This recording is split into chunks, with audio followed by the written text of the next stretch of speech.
right, my name is Farhan Ali. I'm in the differential equation class of summer of 2020.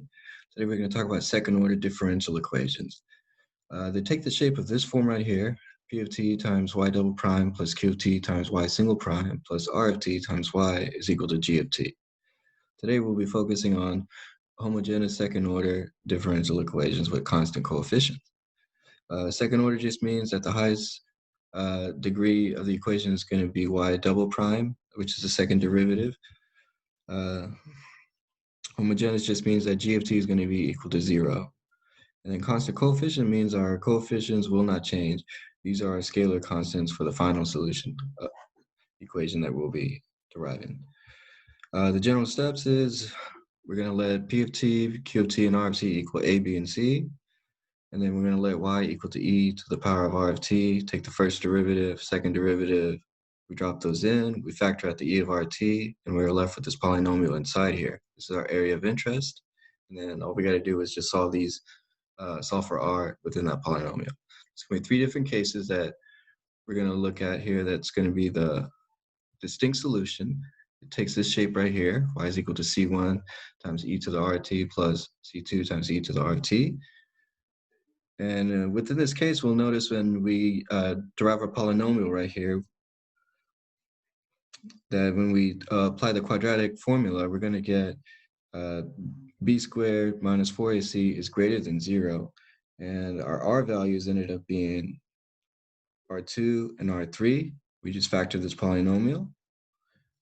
And then since we know what r1 is equal to 2 and r2 is equal to 3, we take our equation and just drop it in right here. For case 2, we got repeated root solution. It's going to be, it takes this shape right here. It's going to be y is equal to c times e to the rt plus c2 times t. This t is what's different here, times e to the rt. And this is when our r's are going to equal each other. They're repeating. We start with this form. We apply our steps. We do the quadratic formula on this polynomial here. And then we'll see that r is actually equal to 3. I did a shortcut here early just to confirm that I applied this correctly.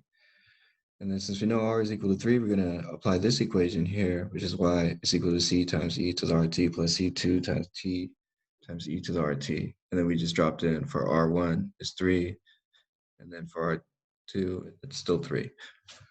But the only thing changes is t right here. Took this form. For case 3, we'll notice that b squared minus 4ac in case 2 is equal to 0, versus case 1 was greater than 0.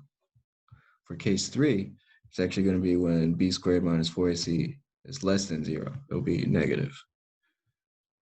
And we call this a complex solution. It'll take shape of this form when it's complete. That's an alpha, and then that's a beta. We take our polynomial right here, apply the quadratic formula, and we'll actually end up with negative a plus or minus 6i over 2, reduce it down to minus 4, plus or minus 3i. And then we know that alpha plus or minus beta times I is going to be, let alpha equal to negative 4 and beta equal to 3. And then we can drop that in for our equation right here. And this is it. We knew that alpha was negative 4. It goes into this power here. And then we got cosine 3. And then cosine 3t plus c2 times sine 3t. Of course, the constant one. My bad.